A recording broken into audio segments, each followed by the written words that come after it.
Amém, amados irmãos, Jesus é o Senhor.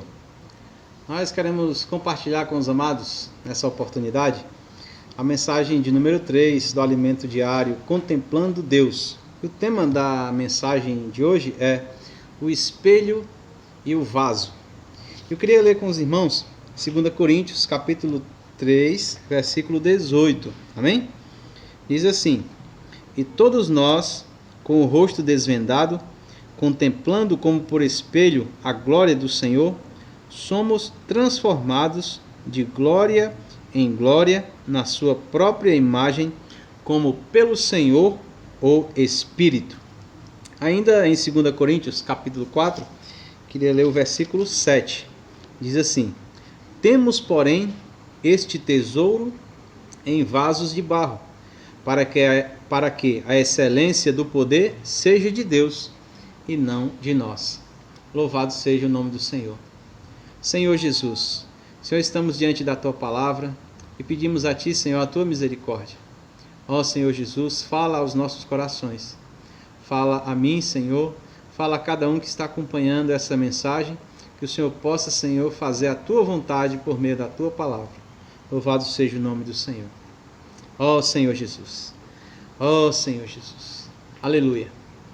Então, como eu tinha falado no início, o tema dessa mensagem é o espelho e o vaso. Ao longo das semanas anteriores, nós temos compartilhado com os irmãos algumas características dos ministros da nova aliança. Isso está contido aqui nesse alimento diário, Contemplando Deus. Então, nas semanas anteriores, nós desfrutamos de vários outros aspectos. Nós começamos falando na primeira semana que o bom ministro, que o ministro da nova aliança, ele é um cativo do Senhor e ele exala o bom perfume de Cristo. Na semana passada, nós desfrutamos que ele é a carta, ele é aquele que a palavra de Deus foi escrita no seu coração e ele é conhecido e lido por todos os homens. E hoje nós queremos compartilhar esse aspecto do ministro da nova aliança, que ele é um espelho que contempla e reflete a glória do Senhor e que ele também é um vaso que contém o tesouro precioso. Louvado seja o nome do Senhor. Como nós temos desfrutado, nós sabemos que o Senhor, ele quer escrever ou inscrever a sua palavra no nosso coração. No Antigo Testamento, Deus ele escreveu as suas leis, a sua palavra, nas pedras. Nós vemos que Moisés foi a Deus e Deus escreveu em 2 pedras as suas leis, escreveu os seus mandamentos. Mas hoje, o Senhor ele não quer apenas que a lei dele, que a vontade dele seja escrita em algo exterior. Deus hoje ele deseja escrever as suas leis no nosso coração. Ele quer fazer esse transporte, a palavra que está fora de nós para a palavra dentro de nós. É algo mais orgânico. Não é apenas para que nós tenhamos o domínio da mensagem no aspecto da teoria, da teologia, mas que nós realmente possamos ter o conhecimento da palavra, mas que essa palavra esteja habitando no nosso coração. Nós lemos em 2 Coríntios, no capítulo 3, o versículo 3, essa questão.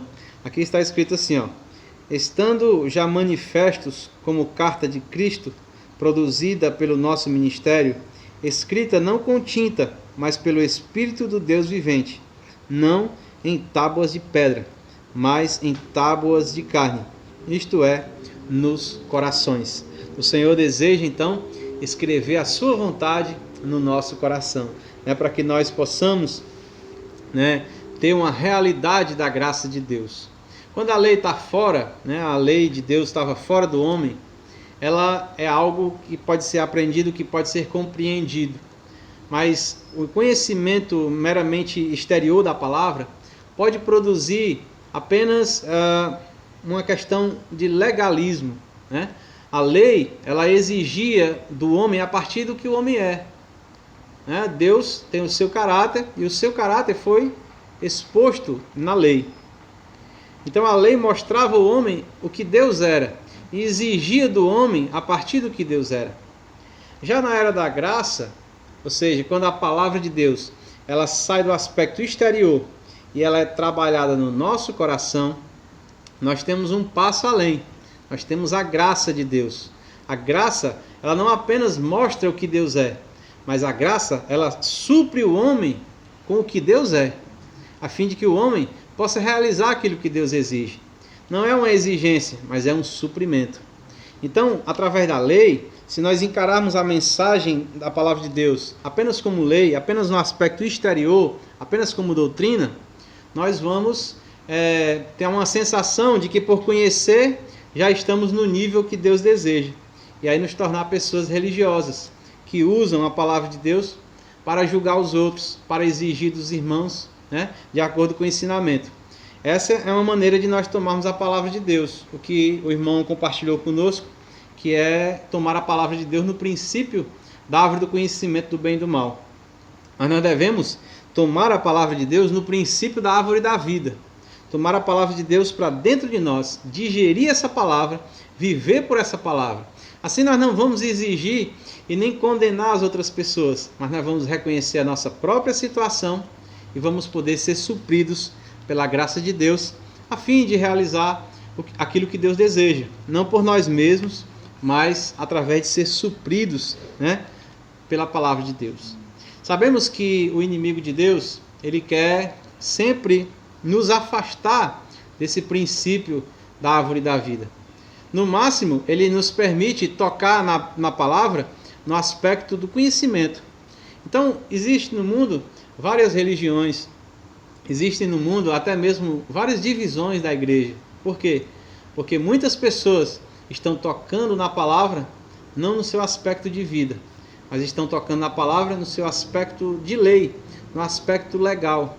Mas Deus quer que a gente se aproxime da palavra de Deus com um sincero coração, reconhecendo a nossa condição de pecadores e aceitando a natureza divina para dentro de nós, né? Permitindo que o Senhor transforme o nosso ser dia após dia. Nós podemos cooperar nesse aspecto. Como podemos cooperar? Como eu e você podemos cooperar com Deus para que a palavra possa encontrar uma morada firme no nosso coração? Como eu e você podemos cooperar? Bom, a nossa cooperação é no sentido de negar-se a si mesmo, de abandonar a vida da carne, né, abandonar os desejos desse mundo e nos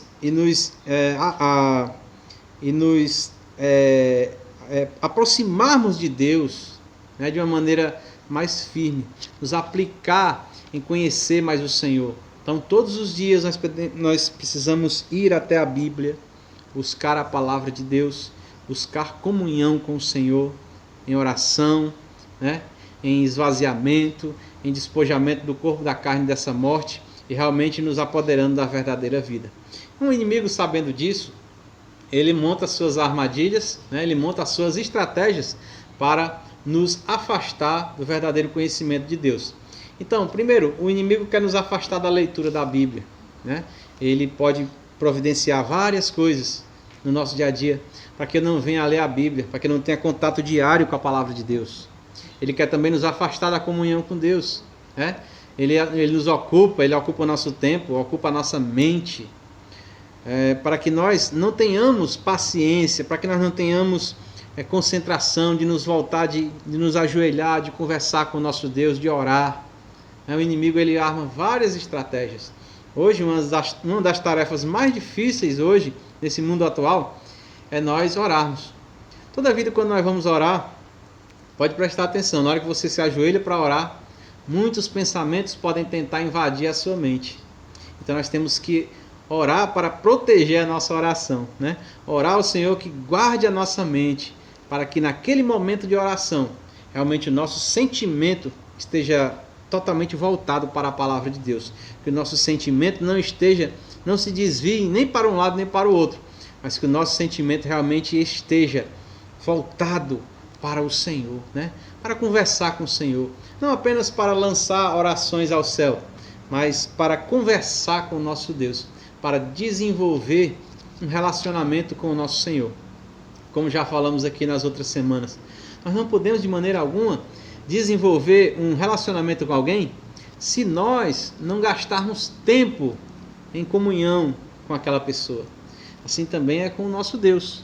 Para que nós possamos desenvolver um relacionamento vivo com o Senhor, nós precisamos todos os dias nos aproximar dele com um sincero coração, se esvaziando de nós mesmos, nos aproximando do Senhor, para que ele mesmo possa se infundir em nós. Nós falamos a ele e ele também fala ao nosso coração. Nós falamos a ele, colocamos diante dele as nossas angústias, as nossas necessidades, os nossos fardos. Colocamos tudo isso, mas também devemos oferecer a ele o nosso louvor, né? O Senhor, o Pai, busca adoradores que o adorem em espírito e em verdade. Quando nós fazemos tudo isso, nos aquietamos aos pés do Senhor, ele também fala ao nosso coração e ele nos supre. Então essa é a diferença, né, do ministério do Antigo Testamento para o ministério da Nova Aliança. Na Nova Aliança nós podemos ter um relacionamento íntimo com o Senhor. O Antigo Testamento, o apóstolo Paulo fala que a Antiga Aliança, ela foi até chamada por Paulo de um ministério da condenação. Isso está em Romanos, no capítulo 7, nos versículos 10 e 11. Ele mostra que aquele ministério antigo era um ministério da condenação, porque ele não podia suprir. Ele era um ministério que visava apenas exigir, apenas expor o homem. Na plenitude do tempo, quando Jesus vem e inaugura a nova aliança, aí sim ele introduz agora um escape, uma salvação completa. Na antiga aliança, como nós já compartilhamos, a consciência dos homens e de Deus era aplacada através dos sacrifícios, os sacrifícios que eram uma tipologia do verdadeiro sacrifício, né? Ali no Antigo Testamento, o israelita, o judeu, ele trazia um animal e entregava ao sacerdote. Um cordeiro, geralmente um cordeiro primogênito, sem defeito, ele era entregado na mão do sacerdote, ele era entregue na mão do sacerdote. O sacerdote fazia, né, a identificação daquele cordeiro com o ofertante. O ofertante, então, se espelhava naquele cordeiro, e aquele cordeiro era entregue. Ele era morto, ele era sacrificado, e ali aplacava a ira de Deus contra, né, aquela pessoa que tinha pecado. Então, aqueles sacrifícios eram apenas sombras da realidade que haveria de vir em Cristo Jesus. Na plenitude do tempo, Jesus Cristo vem como Cordeiro de Deus que tira o pecado do mundo. E ele vem e faz um sacrifício de uma vez por todas. Esse sacrifício é o sacrifício do Filho de Deus. É o sacrifício do Deus eterno. O sangue de Deus, o sangue do Filho de Deus foi derramado ali na cruz do Calvário. Esse sangue foi derramado e Deus recebeu esse sacrifício. Então todos aqueles outros sacrifícios do Antigo Testamento, eles foram trazidos ali para Cristo, foram colocados em cima de Jesus e Jesus anulou. Assim também os pecados por nós cometidos após a crucificação de Cristo, em semelhança daqueles do Antigo Testamento, também são trazidos de volta, né, centralizados na cruz de Cristo. E ali, na cruz, a palavra de Deus diz lá em Colossenses, que Jesus aniquilou o pecado, né, despojando dos principados e potestades. Ele pegou o escrito de dívida que era contra nós e era prejudicial, ele rasgou tudo, ele encravou na cruz e ele conquistou a vitória por cada um de nós. Essa vitória é completa, essa vitória é total, essa vitória é a vitória de Cristo. É o que Cristo fez, é o que Cristo realizou por nós. E aí ele nos introduz agora nessa nova aliança. Louvado seja o nome do Senhor. E agora, nós fomos salvos, fomos introduzidos nesse ministério de vida, nesse ministério de espírito. Como devemos viver a nossa vida? A nossa vida deve ser vivida de acordo com a vontade de Deus, de acordo com a palavra de Deus. Na semana passada nós desfrutamos de dois textos importantes que falam sobre isso. Um aqui é em Lucas, no capítulo 6, versículos 47 e 48, que diz assim, ó: todo aquele que vem a mim e ouve as minhas palavras e as pratica, eu vos mostrarei a quem é semelhante. É semelhante a um homem que, edificando uma casa, cavou, abriu profunda vala e lançou o alicerce sobre a rocha. E vindo a enchente, arrojou-se o rio contra aquela casa e não a pôde abalar, por ter sido bem construída. Versículo 49. Mas o que ouve e não pratica é semelhante a um homem que edificou uma casa sobre a terra, sem alicerce, e arrojando-se o rio contra ela, logo desabou. E aconteceu que foi grande a ruína daquela casa. Então nós vemos aqui nesse texto que nós, uma vez resgatados pelo Senhor, somos trazidos para viver a vida da igreja e somos introduzidos agora na edificação. Na edificação, nós devemos edificar sobre a rocha. Edificar sobre a rocha é praticar a palavra de Deus. Tiago, capítulo 1, versículos 21 e 22, diz que quando nós ouvimos a palavra, apenas ouvimos a palavra e não praticamos, nós nos enganamos a nós mesmos. Então, amados, nós precisamos praticar a palavra de Deus. Praticar a palavra de Deus é tornar real a vontade de Deus na nossa vida. Como fazer isso, Como pegar a palavra que está fora de nós, trazer para dentro de nós, misturar com a nossa oração, com o exercício do Espírito. Fazendo isso, nós estamos aptos a praticar a palavra de Deus. Mas a palavra de Deus não pode ser encarada apenas como uma lição, algumas regras que você vai cumprir. Não. Jesus, ele fala em João, capítulo 5, os versículos 39 e 40.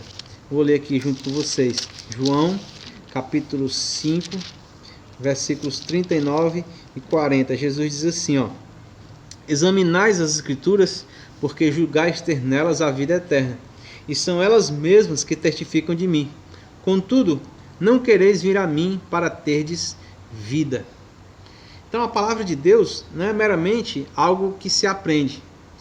Você recebe a palavra, mas para que essa palavra seja real e prática na sua vida e na minha vida, nós precisamos ir a Cristo. Nós não podemos apenas conhecer a Escritura como a letra, mas nós devemos conhecer a Escritura com a comunhão com o Senhor. Lemos a Bíblia e procuramos o Senhor para ter comunhão com Ele. Assim, Ele mesmo é quem nos capacita a ter o acesso à palavra viva, à palavra rema. A palavra tem dois aspectos. É o aspecto da palavra escrita, é o logos, é a verdade absoluta. A palavra de Deus, nós cremos na palavra de Deus. Mas a palavra também tem um aspecto de rema, que é a palavra que é falada agora, o que Deus está falando nesse momento ao seu coração. Então, para que nós possamos ter uma vida de acordo com a nova aliança, uma vida de acordo com o novo pacto que Jesus estabeleceu, nós devemos buscar a palavra logos, a verdade absoluta que está na Bíblia, e devemos buscar o Senhor para que Ele nos dê a aplicação prática dessa palavra na minha vida. A palavra de Deus, ela mostra todo o propósito de Deus. Ele mostra o propósito de Deus dentro da história da humanidade. Ele mostra essa visão macro. Mas como eu vou me comportar no dia a dia? Como eu vou aplicar essa palavra que foi falada, que está escrita aqui na Bíblia? Como eu vou aplicar no meu dia a dia? No meu trabalho, no meu relacionamento, com os meus familiares, com as pessoas com as quais eu venha a me relacionar durante o dia a dia? Como eu posso aplicar? Amados, isso só quem pode responder é o próprio Senhor. Por isso que a Bíblia é um livro maravilhoso, porque nós podemos ler a Bíblia junto com o autor, A Bíblia é o único livro que nós podemos ler na companhia do autor. O próprio Deus está junto conosco, lendo a Bíblia e explicando para nós e revelando para nós a sua vontade. Então, essa palavra de Deus, a Bíblia Sagrada, é a fonte inesgotável, de direção, de vida, de suprimento de vida. Mas para que nós possamos ganhar tudo que está aqui, precisamos aplicar esse princípio. Ler a Bíblia, buscar as Escrituras, mas também buscar ler a Bíblia junto com o Senhor, invocando o nome do Senhor, em comunhão com Deus, exercitando o nosso espírito. Assim a nossa mente, ela se abrirá, nosso coração se abrirá para receber essa palavra. E ela será não apenas fonte de instrução, mas ela será uma fonte de suprimento, que nos supre e nos encoraja. Então, quando nós saímos para a rua, né, quando nós vivemos a nossa vida diária, o que acontece? Essa palavra, ela vai nos guiar, ela vai ser a força motriz do nosso viver. A nossa reação não será baseada no conceito humano, mas será baseada nos conceitos da palavra de Deus. Seremos guiados pelo Espírito, né? Essa é a vontade de Deus para nós. Então é buscar, né? Buscar viver essa palavra dessa maneira viva. Porque de outra forma, nós vamos nos enganar nós mesmos, né? Ouvir a palavra, entender teologicamente, entender de uma maneira didática. E aí, muitas vezes isso pode ser um engano, porque a gente conhece a palavra, pode achar que já está tudo resolvido. Não. Conhecer a verdade é um aspecto, mas a palavra precisa ser praticada na nossa vida. Quando nós conhecemos a palavra e não praticamos, nós nos tornamos pessoas religiosas, pessoas que temos apenas uma aparência de cristãos, mas de fato, no nosso viver, no dia a dia, nós não expressaremos o Senhor. Então que nós, amados, possamos passar desse estágio, né, de conhecer a verdade de uma maneira objetiva e passar a conhecer a verdade de uma maneira subjetiva, isso é, na nossa experiência, para que a nossa reação seja de acordo com a vontade de Deus. Isso é o que a palavra diz, que é edificar a casa sobre a rocha. Então, de uma maneira prática, nós já sabemos, todos os dias, voltar o coração ao Senhor, né? Orar a Deus. Orar é conversar com Deus. Às vezes as pessoas não oram porque não sabem elaborar orações adequadas, né? aos olhos humanos. Oração é algo simples. Assim como você conversa com seu pai, com a sua mãe, assim como você conversa com o seu marido, assim como você conversa com a sua esposa, você também deve conversar com Deus. Lógico, para conversar com Deus, né, nós devemos ter toda a reverência, todo o temor, porque afinal de contas estamos conversando com a pessoa mais importante do universo.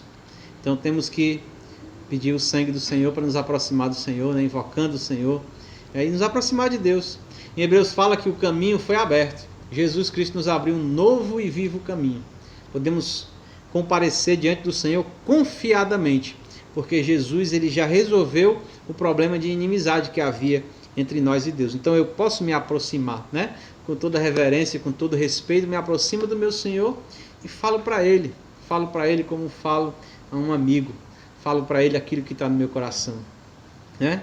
Remova todos os véus, remova toda a folha de figueira, né? Porque a folha de figueira é a nossa tentativa humana de encobrir as nossas transgressões, como se nós, pelo que nós fazemos, pudéssemos nos justificar. Nós não podemos nos justificar. É Deus que nos justifica. É a obra de Jesus na cruz foi quem nos justificou. Então, isso, o que nós podemos fazer? Comparecer diante do Senhor, confessar os nossos pecados, confessar as nossas falhas, e assim ter comunhão com Ele de uma maneira viva, de uma maneira sincera, né? Isso deve ser feito no nosso recôndito, né? As verdadeiras orações, as orações individuais são feitas em intimidade com Deus. Ali você pode abrir a sua intimidade para o Pai, né? Não é uma oração que você faz de uma maneira pública, mas é uma oração na intimidade, que você gasta tempo, que você gasta ali bastante tempo diante do Senhor e pode abrir o seu coração e pode receber o alívio, né? Pode receber o perdão, recebe restauração, o Senhor te ouve, você ouve o Senhor, e quando você sai dali daquele lugar de oração, certamente você não é o mesmo, você é uma pessoa transformada, porque quando nós nos aproximamos de Deus, mais de Deus é infundido em nosso interior. Então, nós precisamos gastar esse tempo. Quando nós gastamos esse tempo de intimidade com o Senhor, isso também se transporta para o nosso viver familiar, né? também aplicamos isso na nossa vida, com a nossa esposa, né? De repente com os filhos que ainda moram em casa. Você pode ter uma vida espiritual junto com as pessoas que você trabalha ou com as quais você estuda. Por quê? Porque isso é que vem da sua experiência de intimidade com Deus. Aí cada camada da sociedade que você atinge, você é a mesma pessoa, né? Você leva a vida que você tem com Deus, você leva para as demais pessoas. Essa é a vontade de Deus. Essa é uma vida edificada sobre a rocha. Aí quando chega esse período de dificuldade que nós estamos vivendo hoje, por exemplo, por que alguns estão desesperados e outros não? Os que estão desesperados é porque confiam em si mesmo. É porque só tem o seu braço em que se apoiar. Mas aqueles que confiam no Senhor, eles correm e não se cansam. Caminham e não se fadigam, porque eles renovam suas forças como a águia, né? Ó Senhor Jesus. Essa é a vontade de Deus para nós. Então, amados ouvintes, caros irmãos, que nós possamos, nesse tempo de dificuldade em que vivemos, possamos ter uma vida baseada na palavra de Deus e que nós possamos glorificar o nosso Senhor nesse dia que se chama hoje. Oh, mas você pode estar se perguntando nessa hora, puxa, mas eu já falhei. Nesses dias aí de isolamento, de incertezas, eu já murmurei, eu já reclamei, eu já me desesperei. Quero dizer para você, não fique triste. Deus hoje está te dando uma nova oportunidade. Você hoje pode se arrepender. Deus, ele é maravilhoso. A palavra de Deus diz que Jesus está hoje assentado no trono. E aquele que está assentado no trono, ele diz assim, ó: eis que faço novas todas as coisas. Quero dizer para você, Deus hoje está te dando uma nova oportunidade. Deus hoje está te dando um novo começo. Que você possa começar de novo. Que você possa ter um novo começo e uma nova vida com o Senhor. Ó Senhor Jesus, louvado seja o nome do Senhor. Mas para que nós possamos ter esse novo começo, realmente precisamos fazer isso, nos despojar do nosso velho homem. Remover os véus, né? Há véus que nos impedem de contemplar o Senhor e de ser contemplado por Ele, né? Esses véus, nós precisamos pedir ao Senhor que realmente venha remover esses véus para que Ele nos tire da aparência e nos introduza na realidade. Quero ler com vocês aqui um trecho em Colossenses capítulo 2, versículo 20, a partir só o finalzinho do versículo 20 até o versículo 23. Ele fala assim, ó. Ele fala assim. Vou ler o início do versículo 20, tá ok? Se morrestes com Cristo para os rudimentos do mundo, porque como se vivesseis no mundo, vos sujeitais às ordenanças. Não manuseieis isto, não proveis aquilo, não toques aquilo outro, segundo os preceitos e doutrinas dos homens, pois que todas estas coisas com uso se destroem. Tais coisas com efeito têm aparência de sabedoria, como o culto de si mesmo, e de falsa humildade, e de rigor ascético. Todavia não tem valor algum contra a sensualidade. Essa palavra aqui está mostrando um pouco do que é esses véus, né? Nós vemos aqui que os homens estavam vivendo de acordo com os rudimentos do mundo e não segundo Cristo. E os rudimentos do mundo são regras, são regulamentos, são coisas, o que pode e o que não pode fazer, o que eu devo fazer e o que eu devo rejeitar, né? São seguir regras de homens, mas essas regras, elas não têm nenhum valor contra as obras da carne, porque a palavra de Deus diz que aqueles que estão na carne não podem agradar a Deus. Só podemos agradar a Deus quando estamos vivendo verdadeiramente pela lei do Espírito e da vida. Isso está escrito lá em Romanos, né, no capítulo 8, a partir do versículo 1, quando ele diz assim que nenhuma condenação há para aqueles que estão em Cristo Jesus, porque a lei do Espírito e da vida em Cristo Jesus já te livrou da lei do pecado e da morte. E o versículo 4 diz que aqueles que estão na carne não podem agradar a Deus. Então não adianta a gente querer agradar a Deus com algo que Deus já rejeitou, que é a nossa carne. A carne do pecado, ela foi condenada. Nada natural pode agradar a Deus. Deus, hoje, ele só se agrada de uma pessoa nessa terra. É de Cristo. Então, para que eu e você possamos viver uma vida agradável a Deus, precisamos abandonar os rudimentos do mundo e nos voltar a Cristo. E viver pela vida e pela realidade de Cristo. Não é nem viver pelo conhecimento da letra da Bíblia, mas é viver pelo conhecimento orgânico, pelo conhecimento, pela intimidade, por viver Cristo e expressá-lo e manifestá-lo em nossa vida. O conhecimento, né, ele é representado aqui pela antiga aliança, é algo que quando nós recebemos um conhecimento, logo nós nos alegramos, nosso rosto brilha, né? Conhecemos uma verdade nova, uma doutrina nova e tudo mais. Mas se isso ficar apenas no campo do conhecimento, quando nós nos afastamos, quando passa alguns dias, o rosto perde o seu brilho. Mas quando esse conhecimento ele é algo orgânico, ele é inscrito no nosso coração, aí é como a nova aliança, né? Ela brilha cada vez mais. Ó Senhor Jesus, que o nosso rosto não venha a desvanecer, né? Em 2 Coríntios capítulo 3, no versículo 13, o apóstolo Paulo fala assim: nós não somos como Moisés, que tinha uma glória desvanecente. Nesse aspecto, né, nós não queremos ser como Moisés.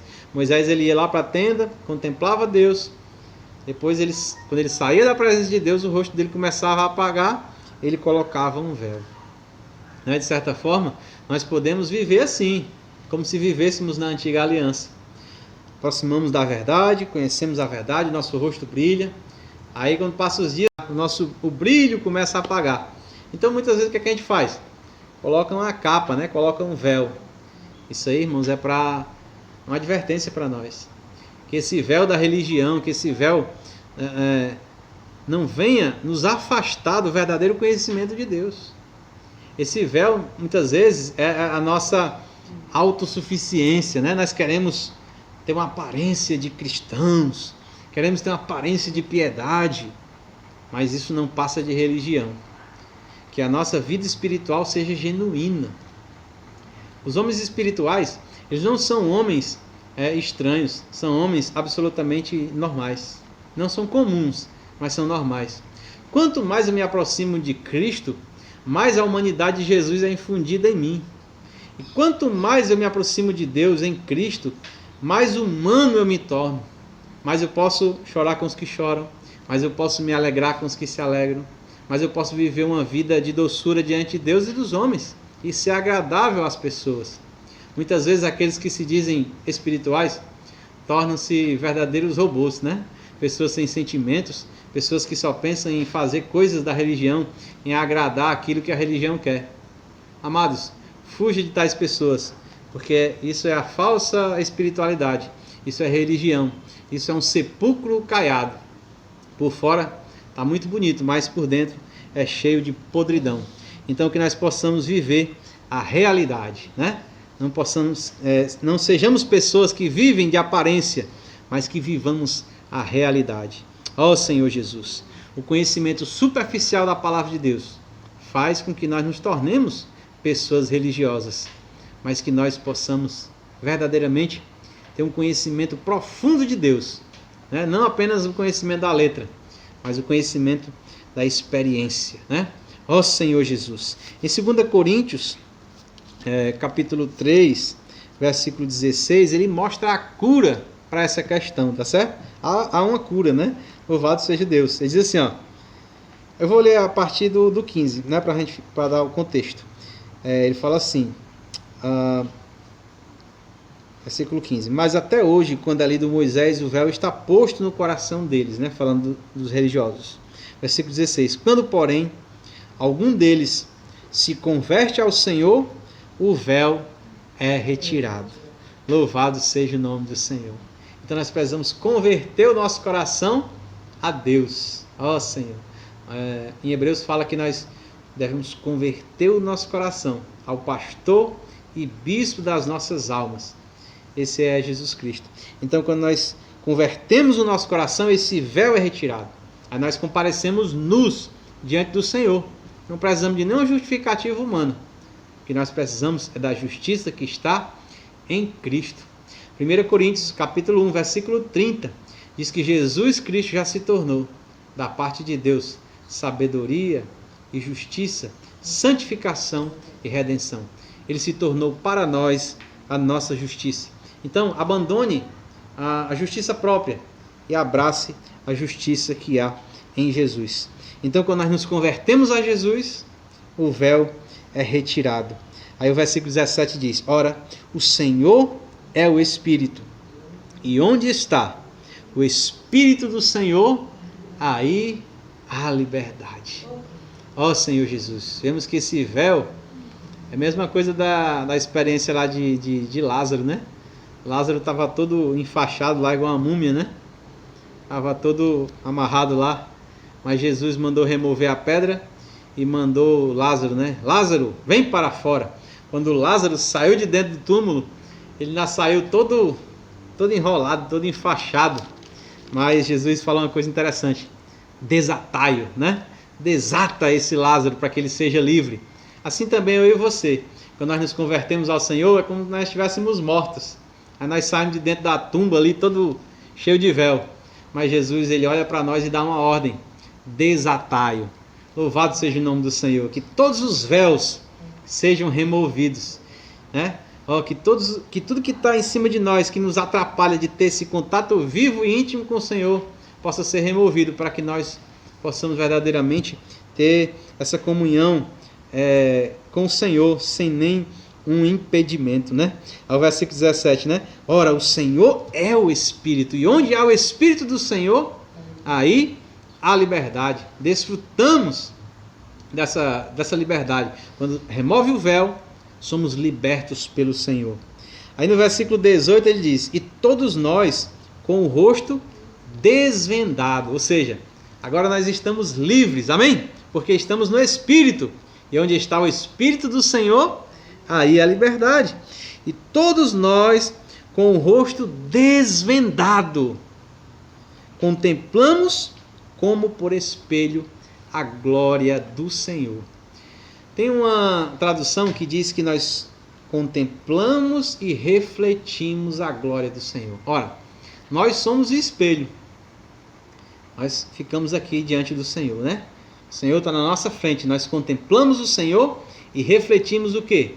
O Senhor. Então isso aqui é uma coisa prática para nós. Para quem nós estamos olhando? Hoje, nesses dias de isolamento, com medo da pandemia, vírus, muita doença, muito problema, muita dificuldade. Aí você já se preocupa com amanhã, com a questão da sobrevivência, como vamos trabalhar, como vamos viver. Se eu estiver olhando para isso, se eu estiver contemplando essas coisas, quando as pessoas olharem para mim, verão essas coisas, verão problemas, verão dificuldades, verão medos. Mas nós estamos sendo chamados por Deus para sermos ministros de uma nova aliança. E o ministro da nova aliança, ele não reflete os medos do mundo. O ministro da nova aliança, ele reflete o rosto de Cristo. Ele deve refletir a face do Senhor. Ele é esse espelho. Amém? Nós somos o espelho que reflete a imagem do Senhor. Então, todos os dias nós precisamos estar contemplando o nosso Cristo. Eu quero contemplar Cristo todos os dias. Ó Senhor Jesus, eu quero deixar de olhar para outras coisas e olhar somente para o Senhor. Contemplar o Senhor. Contemplando como por espelho. Contemplando e refletindo o quê? A glória do Senhor. Deus quer expressar a sua glória através de nós. Nós somos o espelho para refletir a glória de Deus. O Senhor nos habilita, né? A palavra de Deus diz que o Senhor já nos habilitou para sermos ministros de uma nova aliança. Não da letra, mas do Espírito, porque a letra mata, mas o Espírito vivifica. Isso está aqui no capítulo 3, versículo 6. Né?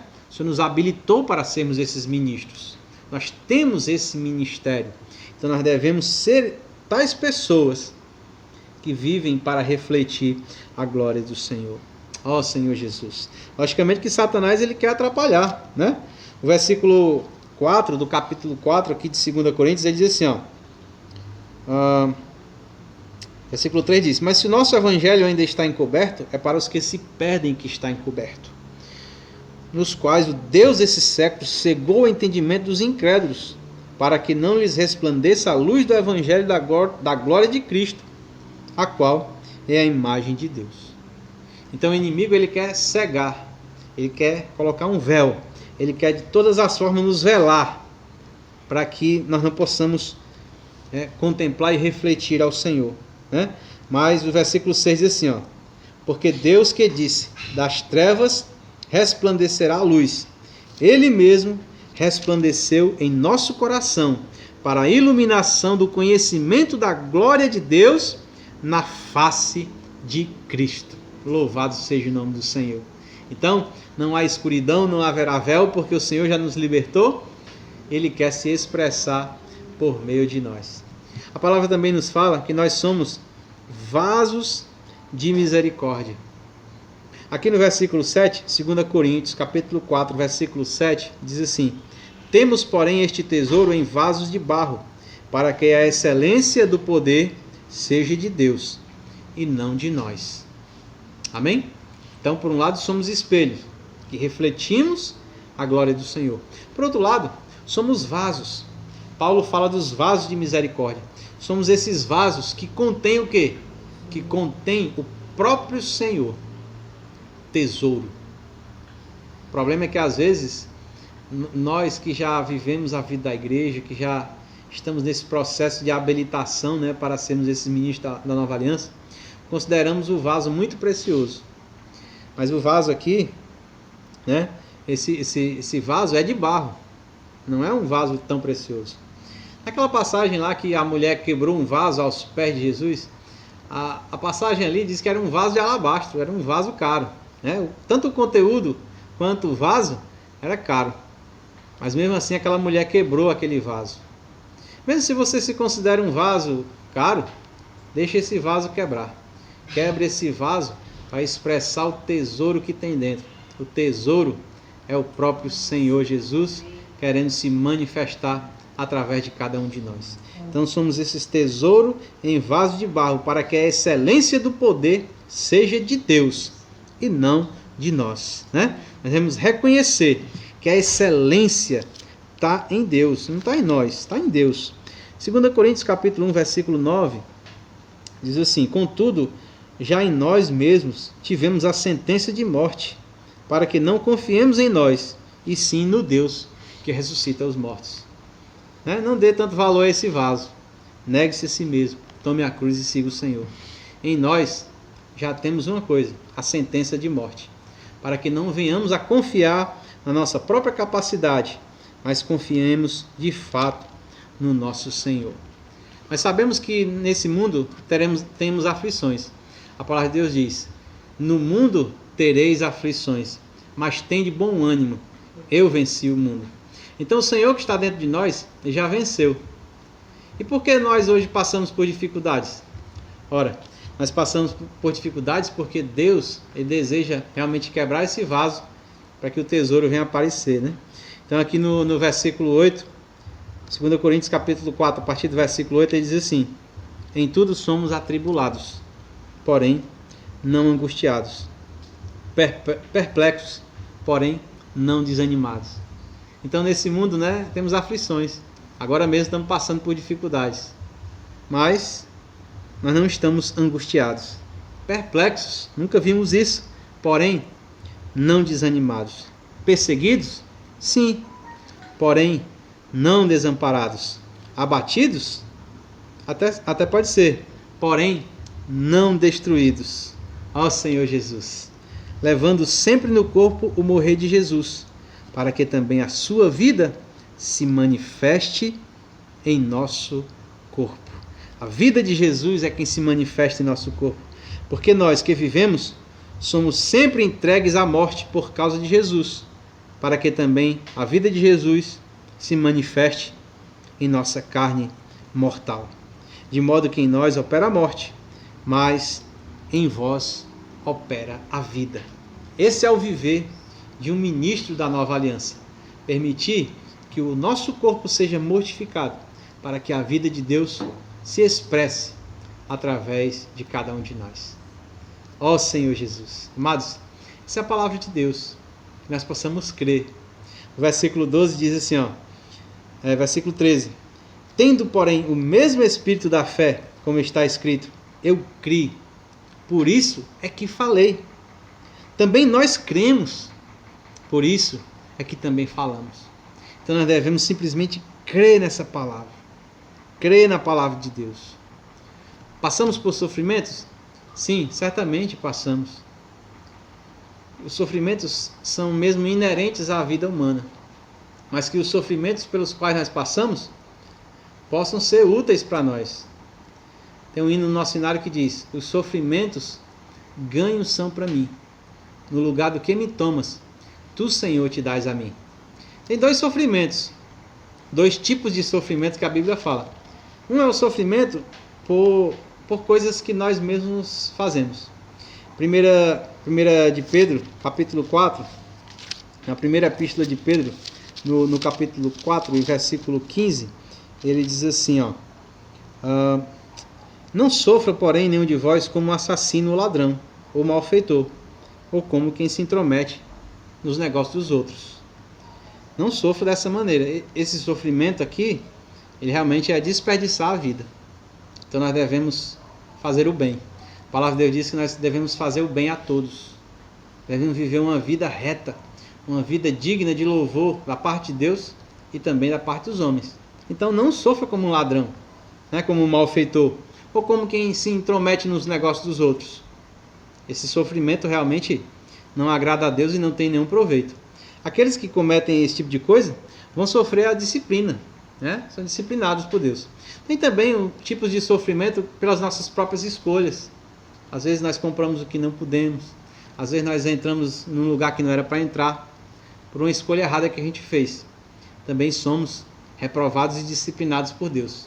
Isso está escrito em Provérbios capítulo 3, versículo 12. Você vai ver lá que Deus disciplina. Ele também nos disciplina como filhos. Hebreus capítulo 12, versículos 6 e 7. Disciplina quando erramos. Mas esse sofrimento, para gerar em nós, né, algo superior, para fazer que esse vaso de barro se quebre e seja manifestado o tesouro que está no nosso interior, esse sofrimento é sofrer pelo nome de Jesus. Eu vou mostrar aqui para vocês. Está em 2 Coríntios, também no capítulo 1, tá certo? 2 Coríntios, capítulo 1, versículos 3 a 7. Diz assim: bendito seja Deus e Pai de nosso Senhor Jesus Cristo, Pai de misericórdia, de toda consolação. É Ele que nos conforta em toda a nossa tribulação, para podermos consolar os que estiverem em qualquer angústia, com a consolação com que nós mesmos somos contemplados por Deus. Porque assim como o sofrimento de Cristo se manifesta em grande medida a nosso favor, assim também a nossa consolação transborda por meio de Cristo. Mas se somos atribulados, é para o vosso conforto e salvação. Se somos confortados, é também para o vosso conforto, o qual se torna eficaz, suportando vós com paciência os mesmos sofrimentos que nós também padecemos. A nossa esperança a respeito de vós está firme, sabendo que, como sois participantes dos sofrimentos, assim também o sereis da consolação. Louvado seja o Senhor. Esse sofrimento aqui é o sofrimento que conta. É o sofrimento pelo nome de Jesus. É ser digno de sofrer pelo nome de Jesus. Sofrer pelo Evangelho. É sofrer para cuidar dos irmãos. Pagar o preço, né? Apacentar, pastorear, levar a palavra, levar o Evangelho. Por conta disso, realmente sobrevém sobre nós alguns sofrimentos. Somos rejeitados pelo mundo. Não podemos ter os benefícios que o mundo tem. Esses sofrimentos realmente são que contam para nos transformar, né? E nos colocar num patamar superior. Ó Senhor Jesus. Então, continuando aqui no capítulo 4, 2 Coríntios 4, a partir do 12, né?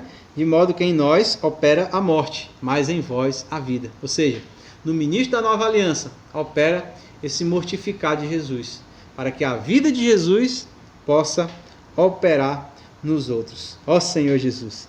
Versículo 14. Sabendo que aquele que ressuscitou o Senhor Jesus também nos ressuscitará com Jesus e nos apresentará convosco, porque todas as coisas existem por amor de vós, para que a graça, multiplicando-se, torne abundantes as ações de graças, e por meio de muitos, para a glória de Deus. Por isso, não desanimamos. Pelo contrário, mesmo que o nosso homem exterior se corrompa, contudo, o nosso homem interior se renova de dia em dia, porque a nossa leve e momentânea tribulação produz para nós eterno peso de glória, acima de toda comparação. Não atentando nós para as coisas que se veem, mas para as que se não veem, porque as que se veem são temporais, e as que se não veem são eternas. Louvado seja o nome do Senhor. Que realmente nós possamos viver tal vida, uma vida que agrada a Deus. É uma vida de cativos do Senhor, que foram conquistados por Deus, que andam e exalam o bom perfume de Cristo, por permanecerem constantemente na presença de Deus, diante do aroma ali do Santo dos Santos. Que possamos ser as cartas vivas de Jesus. Que Jesus mesmo, pelo Espírito do Deus Eterno, escreva no nosso coração a sua vontade. Que transporte a palavra de fora de nós para dentro de nós.